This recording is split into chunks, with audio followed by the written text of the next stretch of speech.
Hello friend, I am CMS Sandeep Kumar. आज हम लोग जीएसटी रजिस्ट्रेशन प्रैक्टिकली सीखने जा रहे हैं कि किस तरह से जीएसटी रजिस्ट्रेशन करते हैं। तो आइए सबसे पहले टॉपिक दे देते हैं कि हमारा जो टॉपिक है जीएसटी रजिस्ट्रेशन का है, और ये जीएसटी रजिस्ट्रेशन हमें प्रैक्टिकल देखना है कि किस तरह से करते हैं। आइए, तो इसके लिए सबसे पहले हम वेबसाइट पे जाएंगे। वेबसाइट हमारा है gst.gov.in। हम वेबसाइट पे जाते हैं, वेबसाइट को देखते हैं। ये हमारा वेबसाइट है। वेबसाइट में जाने के बाद आप सबसे पहले चले जाओगे सर्विसेज में। हम साथ साथ लिखते भी हैं कि वेबसाइट में जाने के बाद आपको जाना है सर्विसेज में। आप देखिए वेबसाइट में सर्विसेज में आपके पास ये ऑप्शन आ गया, payment, registration, user services, refund, eBay bill, track application. इसके बाद हम लोगों को जाना है रजिस्ट्रेशन में, और रजिस्ट्रेशन में जाने के बाद आपके पास तीन सिस्टम आ गए। न्यू रजिस्ट्रेशन, तो सबसे पहले सर्विसेज, फिर रजिस्ट्रेशन। यहाँ लिख लेता हूँ मैं। सबसे पहले सर्विसेज में रजिस्ट्रेशन में जाना है, और रजिस्ट्रेशन में भी जाने के बाद न्यू रजिस्ट्रेशन में जाना है।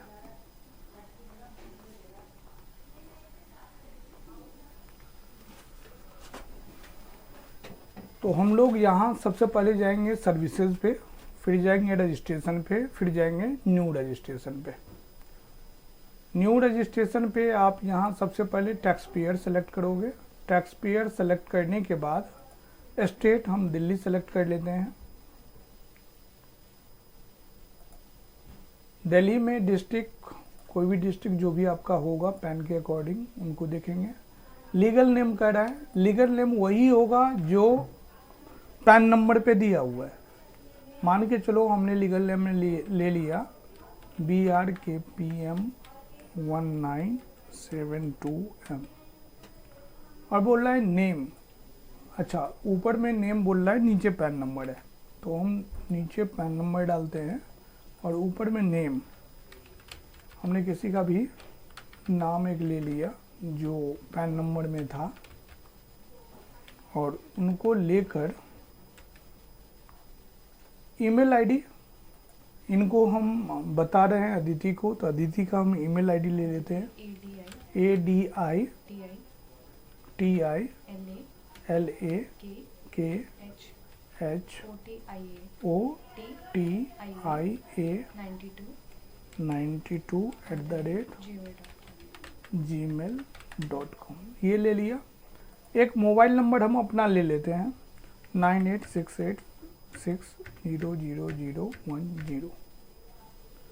ये हमारे पास एक मोबाइल नंबर हो गया। अब मोबाइल नंबर देने के बाद हम यहाँ पे हम देखते हैं कि मोबाइल नंबर के बाद जो मिलता है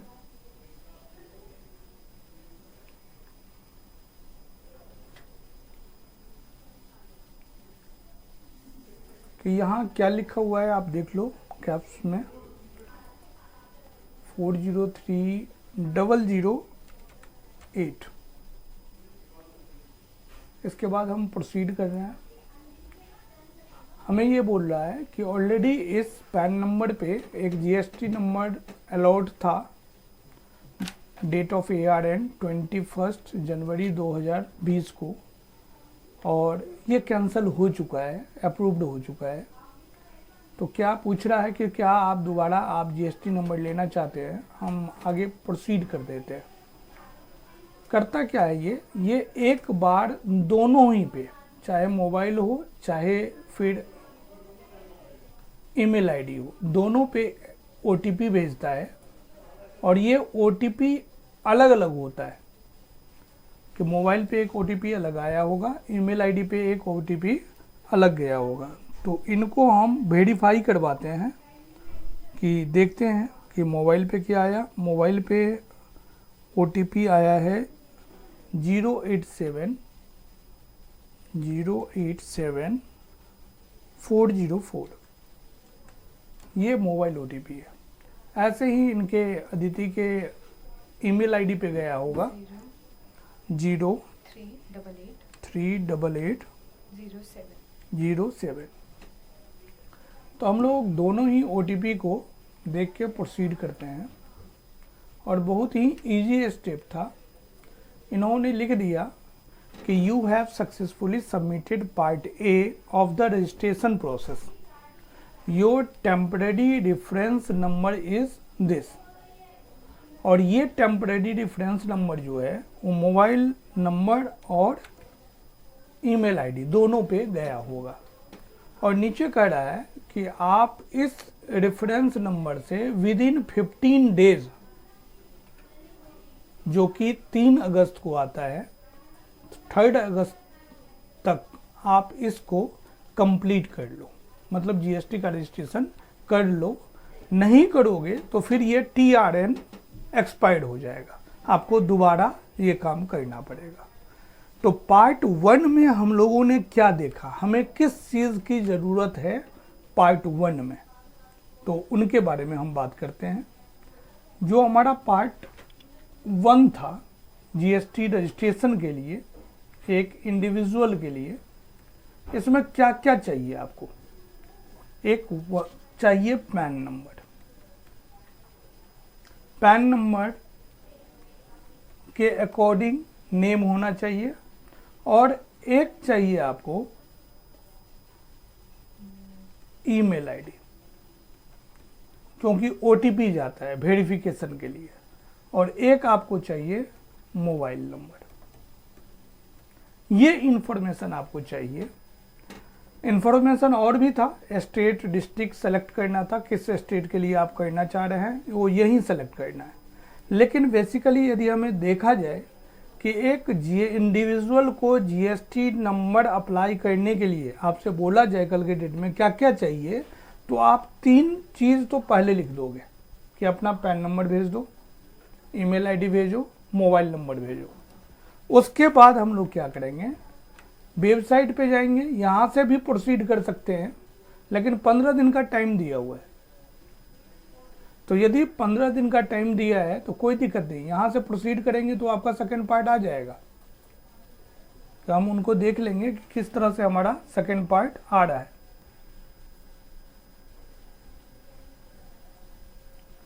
प्रोसीड करेंगे तो सेकेंड पार्ट आ जाएगा। डायरेक्ट बोलेगा कि आप TRN दो और जो भी है रिलेटेड आप आगे बढ़ो। या फिर आज आपने रेस्ट कर लिया, दूसरे दिन गए हैं तो कैसे जाएंगे, सर्विसेज पे रजिस्ट्रेशन पे फिर से न्यू रजिस्ट्रेशन। और पहले सेलेक्ट किया था आपने न्यू रजिस्ट्रेशन, अब आपको सेलेक्ट करना है TRN, क्योंकि TRN हमारे पास ऑलरेडी अवेलेबल है। TRN कहाँ से मिलेगा, या तो मोबाइल नंबर या फिर ईमेल आईडी। वहाँ पे आप चेक करेंगे, मैसेज आया होगा TRN आपका ये है और 15 दिन का वैलिडिटी है। मैंने कॉपी कर लिया था। और ये नीचे में देखो क्या क्या लिखा हुआ है, 963373, और इसको हम प्रोसीड कर देंगे। अब कह रहा है कि आप OTP देखो, यहाँ ऑब्लिक दिया है, जो OTP मोबाइल पे आया होगा वही OTP ईमेल पे गया होगा, दोनों OTP सेम है। तो आप OTP बताएंगे ईमेल का, क्या OTP गया है आपके पास।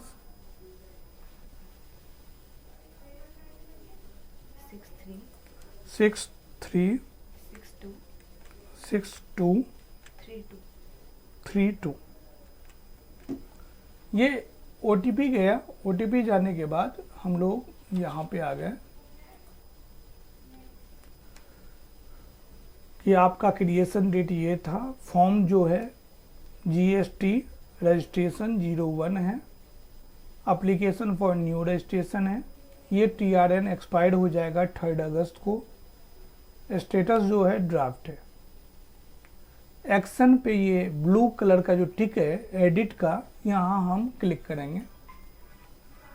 क्लिक करने के बाद हमारे पास ये फॉर्म आ जाएगा कि आपका फॉर्म जो है अभी 0% प्रोफाइल कंप्लीटेड है। आप 3 अगस्त तक इसको कंप्लीट कर लो और जो जो डेट चाहिए वो डेट आपका आ जाएगा।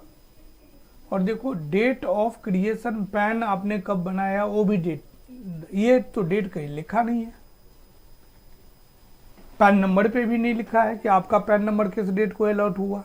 इसका मतलब क्या हुआ कि जीएसटी पोर्टल को पैन के डेटा एक्सेस करता है, जो आप पैन मेंशन करते हैं वहां से डेटा निकाल लेता है कि आप किस डेट को निकाल लेते हैं, वैलिडेट करने के बाद ही आगे बढ़ने देता है।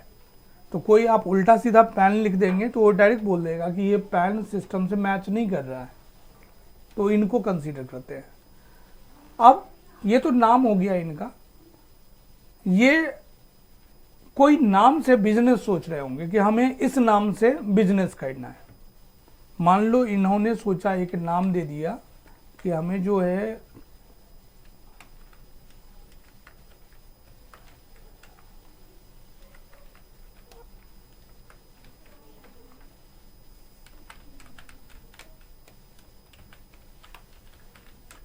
मान के चलो इन्होंने नाम दे दिया कि हमें लिबर्टन एजुकेशन के नाम से प्रोप्राइटरशिप बनाना है, तो यहाँ ट्रेड नाम में नहीं देंगे तो जीएसटी नंबर जो आएगा वो माधुरी कश्यप के नाम से आएगा।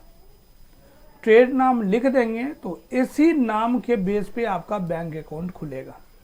तो प्राइमरी आपको हमेशा ध्यान देना है कि ट्रेड नाम में वो नाम लिखना है जिस नाम किससे आप बिजनेस करना चाहते हैं। तो एक हमें क्लाइंट से ट्रेड नाम भी लेना पड़ेगा। तो जहां आप बी पार्ट में जाएंगे, पार्ट बी में, तो सबसे पहला ऑप्शन आता है कि आपके पास एक बिजनेस का ट्रेड नेम कोई नाम सोचा होगा तो वो चाहिए।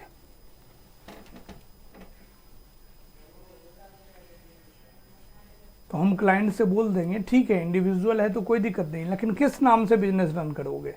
जो नाम ट्रेड नाम में देंगे वही नाम सर्टिफिकेट में आएगा लिख के, और उसी नाम से आप बैंक अकाउंट ओपन करवा लेंगे। यदि आपने ट्रेड नाम मिस कर दिया तो बैंक अकाउंट ओपन उस नाम से नहीं हो सकता जिस नाम से क्लाइंट चाहता है हम बिजनेस करें। तो ये बहुत ही इंपॉर्टेंट है। इनको तो मुझे लगता है गवर्नमेंट को कंपलसरी मैंडेटरी कर देना चाहिए। देखो यहाँ मैंडेटरी नहीं है, नहीं तो रेड कलर का होता। अब आप बिजनेस किस टाइप के हैं उनका सिलेक्शन करना है आपको।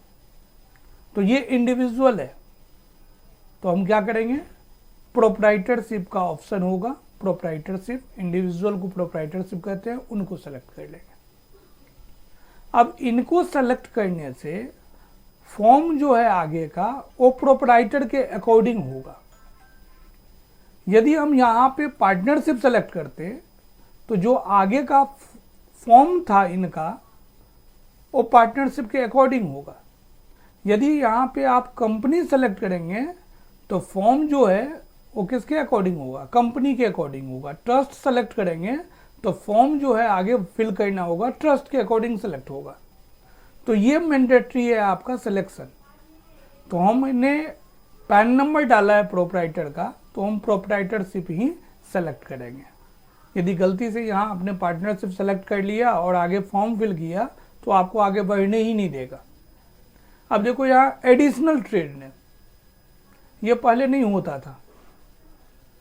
अब एक ही पर्सन है और वो चाह रहे हैं 4 नाम से बिजनेस स्टार्ट करें तो चारों नाम को डाल सकते हैं और चारों नाम से अलग अलग जगह पे बैंक अकाउंट खुल सकता है।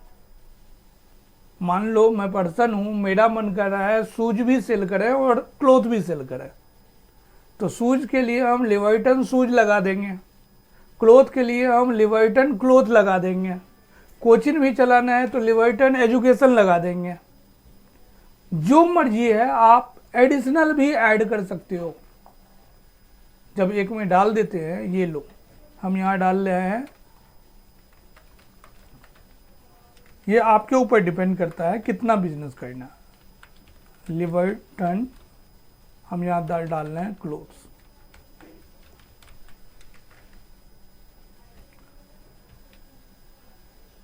ऐसे ही आप तीसरा भी डाल सकते हो,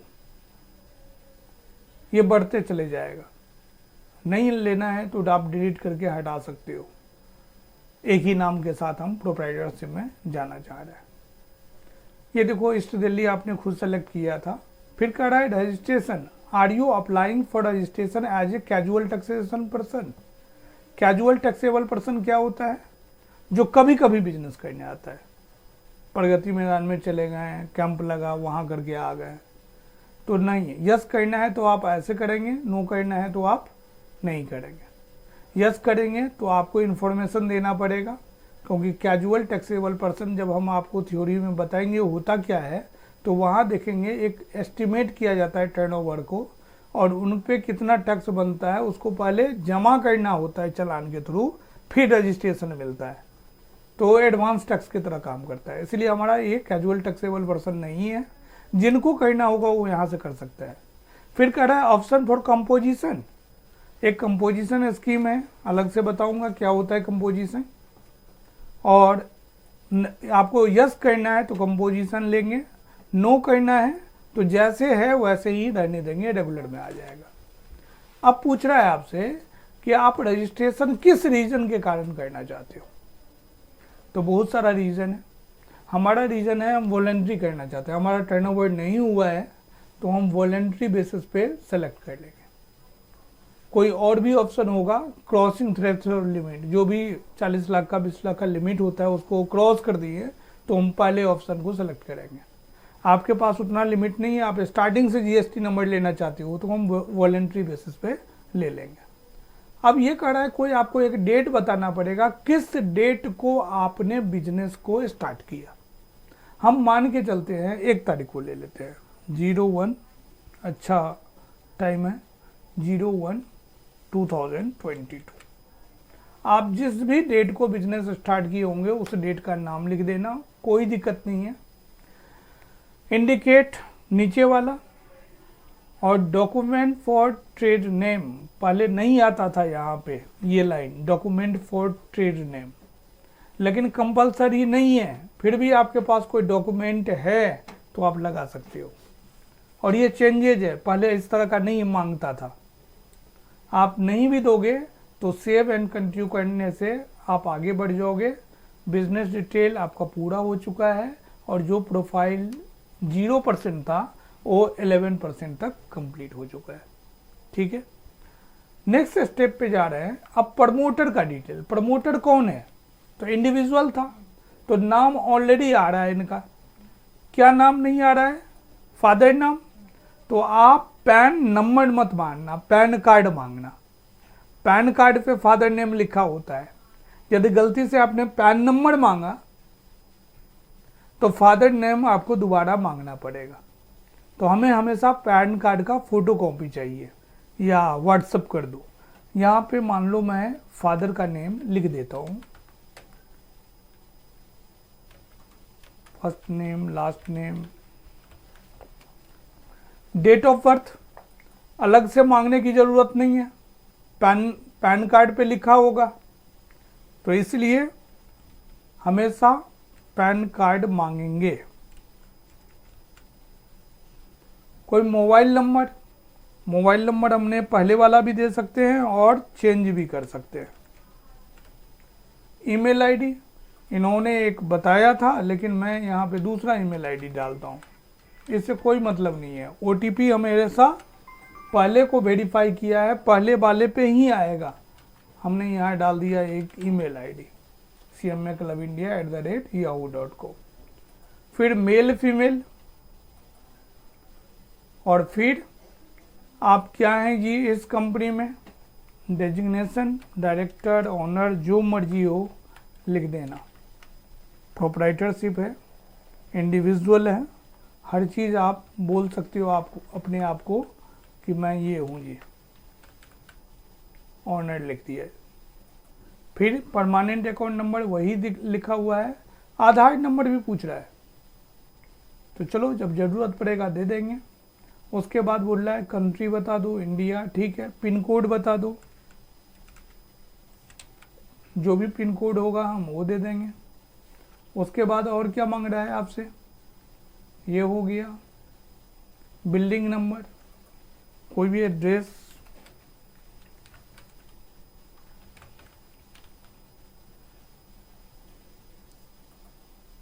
स्टार यहाँ लगा हुआ है। स्ट्रीट नंबर 9 दे दिया। बिल्डिंग नंबर मांग रहा है, फ्लैट नंबर मांग रहा है, कोई भी दे दो।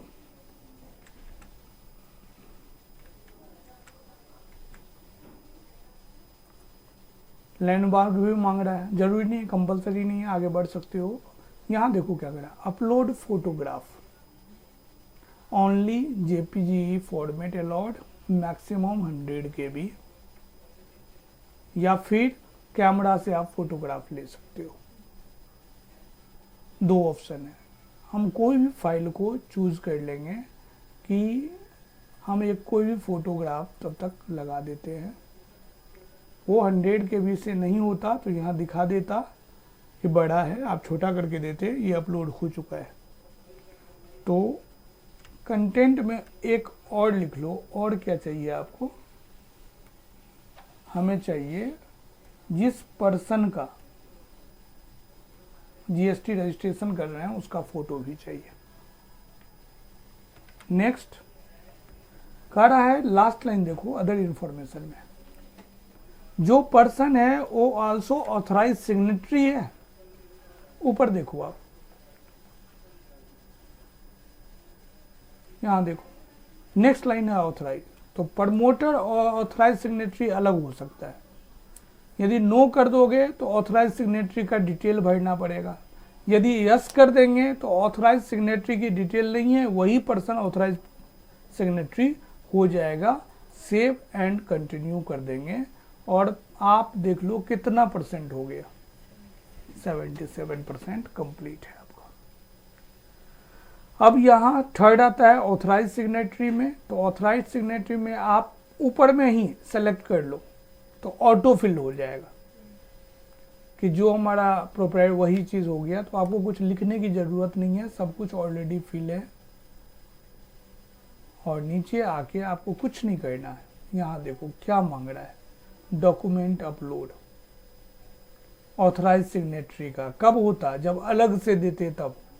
नहीं देना है तो कोई, मान लो मेरी कंपनी है, मैं इनको अदिति को ऑथराइज सिग्नेटरी बनाना चाहता हूँ, तो एक लेटर हेड पे लिख के साइन करके देंगे कि आप इस कंपनी का ऑथराइज सिग्नेटरी हो। तो इसमें टोटल पेज में ऑथराइज सिग्नेटरी का डिटेल फिल होता और बाद में यहाँ हम अटैचमेंट लगाते। कौन सा अटैचमेंट, ऑथराइज सिग्नेटरी का, कि हम किस तरह से इनको अपॉइंट किए।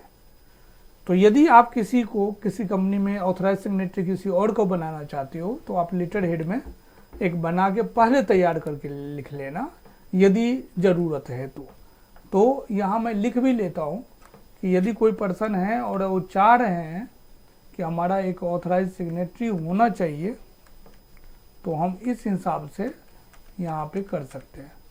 तो यदि जरूरत है तो ऑथराइज सिग्नेटरी, ये ऑप्शनल है। यदि रखना चाहते हैं तो आप रखोगे, नहीं तो ऑथराइज सिग्नेटरी का लेटर की जरूरत नहीं है। अब नहीं है तो सेव एंड कंटिन्यू करते हैं। जो 77% था वो 2% और बढ़ के 79% हो गया। फिर कह रहा है कि रिप्रेजेंटेटिव भी रखना चाहते हैं, मतलब ऑथराइज सिग्नेटरी कोई और हो सकता है, आपके बिजनेस को रिप्रेजेंट करने वाला कोई और हो सकता है। यदि रखना चाहते हैं तो रूल वही है, उसका डिटेल जाएगा और एक लेटर जाएगा। तो यहाँ देखो यस यदि जाओगे तो पूरा डिटेल्स जाएगा और एक क्या नहीं, लेटर हेड इसमें नहीं मांगा है। देखो कुछ और मांग रहा होगा, कह रहा है जीएसटी प्रैक्टिशनर को ऑथराइज रिप्रेजेंटेटिव डालोगे तो उनके पास एक एम्प्लॉयमेंट आईडी होता है, उनको डाल दोगे। या फिर अदर को रखेंगे तो एक लेटर हेड का तब व्यवस्था होना चाहिए, लेकिन यहाँ केवल पैन नंबर मांग रहा है, ये देखो, चार्टर्ड अकाउंटेंट हो सकते हैं, कंपनी सेक्रेटरी हो सकते हैं, कॉस्ट अकाउंटेंट सीओपी होल्डर हो सकते हैं, लॉयर्स हो सकते हैं, रिटायर्ड एम्प्लॉई हो सकते हैं, अदर हो सकते हैं। तो इस तरह से लोग हो सकते हैं आपके कंपनी का ऑथराइज पर्सन। तो इसको हम पीछे कर लेते हैं, हमें ऑथराइज रिप्रेजेंटेटिव की ज़रूरत नहीं है। फिर हम चले जाएंगे प्लेस ऑफ बिजनेस में। प्लेस ऑफ बिजनेस में जिस प्लेस पे आप बिजनेस करना चाहते हो, हम सेम लगा देते हैं 00। पिन कोड सबसे पहले मांगता है, सादरा आ गया, ऐसे ही न्यू दिल्ली, विलेज टाउन, ठीक है। रोड के बारे में स्ट्रीट नंबर दिया है, तो जो स्ट्रीट नंबर हम सेम रख देते हैं 9। फ्लैट दिया है तो उस टाइम भी हम जो रखे थे वही रख लेते हैं। और भी कुछ नहीं मांग रहा है।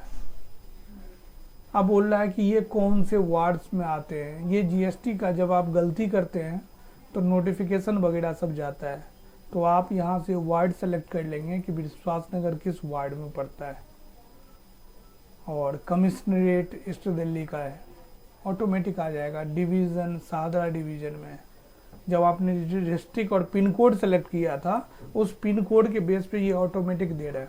रेंज आप चेक कर लेंगे, गूगल में आपको मिल जाएगा। ईमेल आईडी ऑटोमेटेड आ रहा है, मोबाइल ऑटोमेटेड आ रहा है। अब यहाँ देखिए, कह रहा है कि यदि आप किस नेचर का बिजनेस है, लीज है या ओन्ड है, रेंटेड है, शेयर्ड है। शेयर्ड मतलब एक बिल्डिंग में बहुत सारे बिजनेस आप कर रहे हैं, हम देते हैं रेंटेड। तो आपको यहाँ डॉक्यूमेंट मांगेगा कि इलेक्ट्रिसिटी बिल दो, एक ही से काम हो जाएगा। रेंट एग्रीमेंट दो, तो कभी भी आप केवल इलेक्ट्रिसिटी बिल मत देना, रिजेक्ट हो जाएगा। आजकल लेटर आ रहा है, तो आप करना क्या, एक रेंट एग्रीमेंट बना लेना और उसके साथ पीडीएफ में, एक ही पीडीएफ में इलेक्ट्रिसिटी बिल भी अटैच कर देना। और उन दोनों को अटैच करके, या NOC, rent receipt with NOC attach करके आप लगा देना, और यहाँ सेलेक्ट कर लेना फाइल को। और मान के चलो हम कोई भी जेपीजी का फाइल डाल दिए, और ये यहाँ देखो अटैच हो चुका है। पीडीएफ जेपीजी यहाँ दोनों चल सकता है। तो डॉक्यूमेंट अब पूछ रहा है कि आप यहाँ क्या क्या करोगे, तो हम रिटेल भी करेंगे, लीजिंग भी करेंगे, ऑफिस सेल भी करेंगे, वेयर हाउस भी करेंगे, सप्लाई ऑफ सर्विसेज भी होगा, होलसेल बिजनेस भी होगा, जितना मर्जी वर्क कॉन्ट्रैक्ट भी करेंगे। ये आपके ऊपर डिपेंड करता है।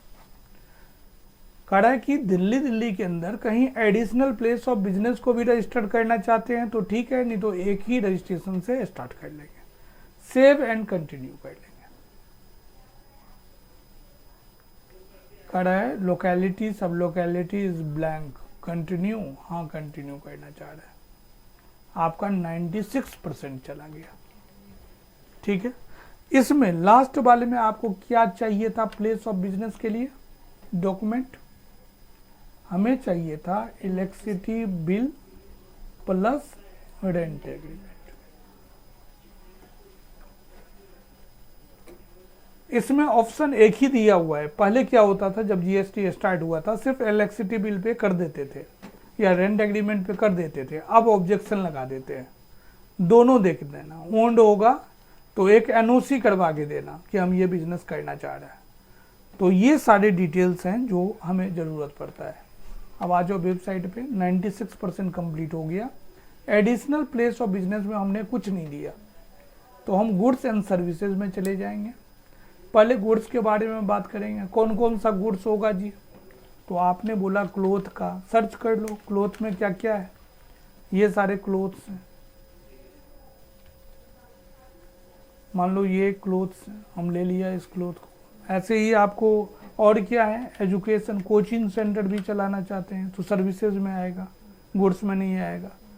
मेडिसिन से रिलेटेड होगा, मेडिकेयर से रिलेटेड, तो मेडिसिन से रिलेटेड आप सेलेक्ट कर सकते हो। जो भी चाहिए आप सर्च कर लेना, यहाँ कोड के साथ आ जाएगा। ऐसे ही सर्विसेज में चले जाना, यहाँ सर्विसेज है, हम सर्विसेज में चार्टेड अकाउंटेंट का सर्विसेज देना चाहते हैं जी, या कॉस्ट अकाउंटेंट का देना चाहते हैं,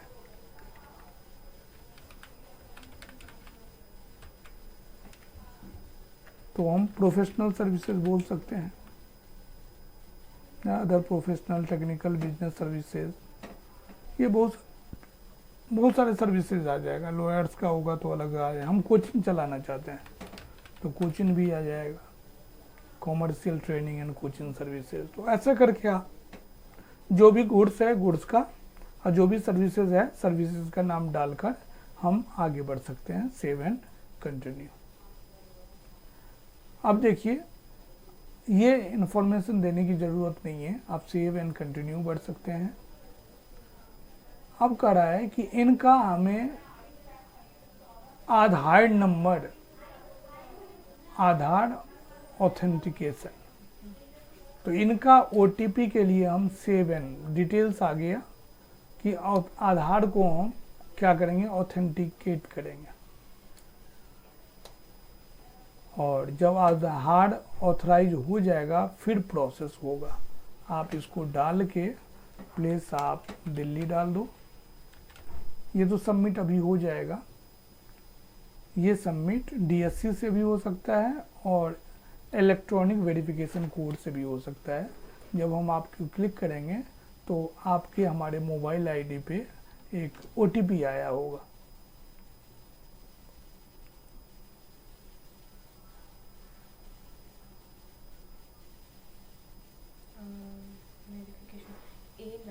A9 EA F7। तो ये हम आपको समझाने के लिए किए थे। यदि हम सबमिट करेंगे तो रजिस्ट्रेशन का प्रोसेस कंप्लीट हो जाएगा। आपके पास एक नंबर आ जाएगा ARN, उस नंबर को चेक भी कर सकते हैं और 3 दिन के बाद आपको रजिस्ट्रेशन नंबर अलॉट हो जाता है। कंप्लीट है, कोई दिक्कत है इसमें? DSC और EBC क्या है? DSC क्या होता है? डिजिटल सर्टिफिकेट होता है। DSC बनवा लेते हैं लोग, पेन ड्राइव की तरह होता है, जो ऑनलाइन सिग्नेचर का काम होता है। और EBC है इलेक्ट्रॉनिक वेरिफिकेशन, OTP की बात कर रहा है, इलेक्ट्रॉनिक वेरिफिकेशन कोड। तो हमने OTP से काम कर लिया। और कंपनी के केस में, LLP के केस में हमेशा DSC से ही हो सकता है। तो इजी है, कुछ नहीं है, यहाँ आराम से रजिस्ट्रेशन हो सकता है। लेकिन आपसे पूछा जाए कि डॉक्यूमेंट क्या क्या चाहिए, तो डॉक्यूमेंट आपने देखा, पैन नंबर चाहिए, ईमेल ID चाहिए, मोबाइल नंबर चाहिए, ट्रेड नेम चाहिए, फोटो चाहिए, ऑथराइज लेटर, ये मैंडेटरी नहीं है, ऑप्शन है, और इलेक्ट्रिक बिल, रेंट एग्रीमेंट। पहले बैंक अकाउंट भी जरूरी होता था। अब क्या है, जब रजिस्ट्रेशन ओपन हो जाता है, लोग उसी रजिस्ट्रेशन के बेस पे बैंक अकाउंट खोलते हैं। उस बैंक का डिटेल आप 10, 15, 20 दिन में अपडेट कर सकते हैं। तो अब बैंक डिटेल को गवर्नमेंट ने हटा दिया है पोर्टल से। तो आज हम लोग देख रहे थे कि एक इंडिविजुअल का या प्रोप्राइटरशिप का किस तरह से हम GST रजिस्ट्रेशन करते हैं, और इनके लिए कोई फी नहीं था, ये फ्री का सर्विसेज था। तो आप थोड़ा टाइम देके स्पेंड करके इनको दोबारा से देखेंगे तो आपको पता चल जाएगा कि GST रजिस्ट्रेशन करना बहुत ही इजी है, और हम वेबसाइट से GST रजिस्ट्रेशन कर सकते हैं। मैं यहाँ OTP वैलिडेट नहीं करूँगा, नहीं तो जो फॉर्म है इसमें हमने फ़ोटो डम्मी लगाया हुआ है, रेंट एग्रीमेंट डम्मी है, तो ये सब रिजेक्ट तो होना ही है। लेकिन आप देखेंगे ये प्रोफाइल ऑलरेडी 100% कंप्लीट हो चुका है, बस आपको OTP देके सबमिट करना है। और यदि इसमें सही जानकारी दिए होते तो सबमिट करते 3 दिन के अंदर में आपको रजिस्ट्रेशन आ जाता। तो जब ARN को चेक करना होगा तो जब यहाँ ट्रैक एप्लीकेशन पे जाएंगे, और ट्रैक एप्लीकेशन पे जाके आप यहाँ से 1 मिनट सर्विसेज रजिस्ट्रेशन पे जाओ। रजिस्ट्रेशन पे ये देखो application clarification and track application for registration, यहाँ से आप एप्लीकेशन को देख सकते हैं। रजिस्ट्रेशन में जाके एप्लीकेशन फॉर क्लियरिफिकेशन आ जाएगा, ट्रैक एप्लीकेशन स्टेटस आ जाएगा। तो आप यहाँ लॉग आउट पहले कर दो, लॉग आउट कर देंगे तो अब जो रजिस्ट्रेशन और ट्रैक एप्लीकेशन, ये देखो ARN नंबर मांगा, तो जो ARN नंबर जनरेट होगा उसी को हम यहाँ डालेंगे, तो हमें पता चल जाएगा कि आपने जो एप्लीकेशन डाला है उसका स्टेटस क्या है, यहाँ से चेक हो जाएगा। तो आज के क्लास में हमने देखा कि एक इंडिविजुअल के लिए GST रजिस्ट्रेशन हम कैसे करते हैं।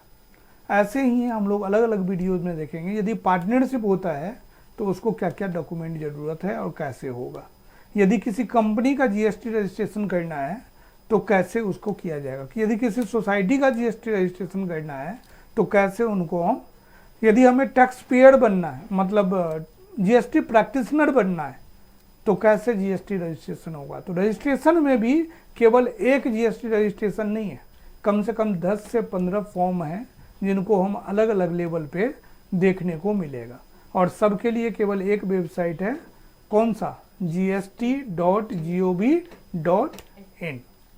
तो थैंक यू। आज की क्लास में हमने देखा कि GST रजिस्ट्रेशन कैसे करेंगे।